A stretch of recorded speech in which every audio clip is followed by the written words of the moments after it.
Irish Coast Guard volunteer Amy Lynott believes she owes her affinity with the Atlantic to her great-grandfather Thomas Lynott, who lost his life off the west coast 90 years ago.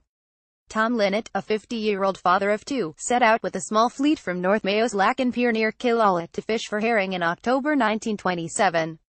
Some of those who left survived, but 45 were lost along the Atlantic seaboard when a storm came in from the southeast. It was described by the Connacht Telegraph as of surprising violence, though of short duration. Fishermen from the Inishge and Inishbofin Islands, and Rossadalisk near Cleggan in Connemara, were also caught in what is now remembered as the Cleggan Bay drownings. Mr. Lynott's body was never found. His name is inscribed along with colleagues Anthony Coolican 27, Anthony Goldrick 19, Michael Goldrick 31, Pat Goldrick 40, Tom Goldrick 40, Anthony Carney 32, Martin Carney 33 and Pat Carney 43 at a monument at Lacan Pier.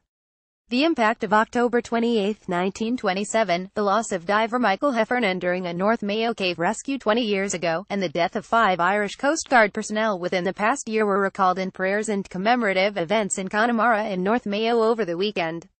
Ms. Lynott, an agricultural nutritionist and volunteer with the Irish Coast Guard unit at Ardmore, Co-Waterford, was present along with her father Stephen, who is secretary of the Ballinskelligs Inshore Rescue Community Rescue Boat in Cookary.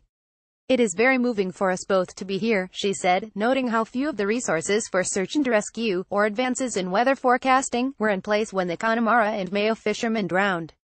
The memorial, organized by her aunt Carol Whalen, and a local committee, heard the sequence of events 90 years ago.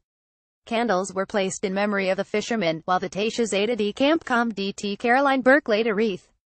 A bronze sculpture at Lacan marks the death of Mr. Heffernan of Ballinasgrain Uil Sub Aqua Club, who died during the rescue of a family of 3 from a cave after a Courage capsized near Bettering in October 1997.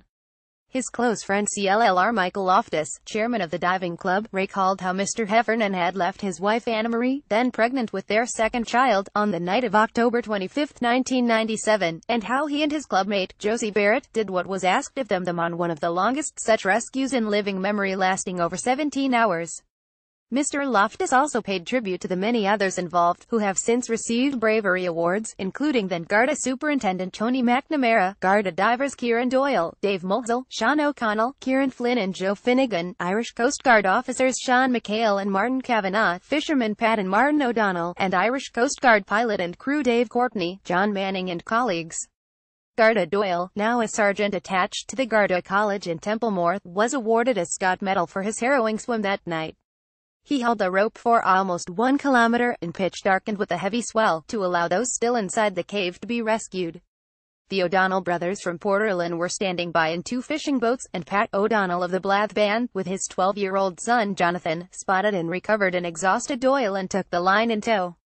"I knew Michael Heffernan before, and Sean McHale's daughter Eve is my godchild," Sergeant Doyle said, reflecting on the close links formed after a long and terrifying night. Wreaths for the lost from Lacan and for all those lost at sea were placed on the water by Killala Coast Guard and Garda water units.